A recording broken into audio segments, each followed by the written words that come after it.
Crypto Actu, on va vous parler réseaux sociaux et Internet, parce qu'il y a une loi qui vient d'être votée pour l'interdiction des réseaux sociaux pour les enfants de moins de 15 ans.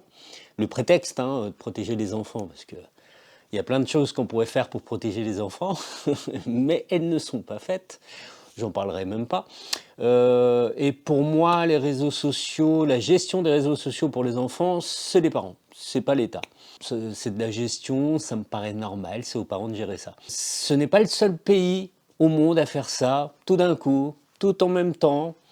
Moi, je suis pas très fan de ce genre de loi qui passe un peu partout en Australie, en Angleterre, liée à une carte d'identité numérique pour bien fliquer tout le monde.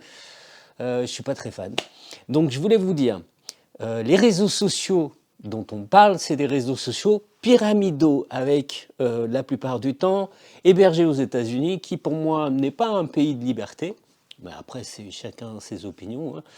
Parce qu'il y a 5 ans, quand il y a eu la grosse crise de la fin du monde, il y a énormément de vidéos qui ont été censurées par des plateformes de la GAFAM, comme YouTube par exemple, dont une chaîne à moi qui a disparu, piratée soi-disant, alors que j'avais une double authentification, ce qui est pratiquement impossible.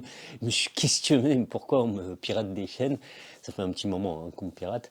Et j'étais un peu dégoûté parce que c'est 12 ans de travail qui ont été piratés. La chaîne a été carrément supprimée, donc j'ai perdu toutes les vidéos. Sauf que non, je les ai pas perdues parce que j'avais sauvegardé sur des plateformes vidéo beaucoup plus difficilement censurables. Heureusement.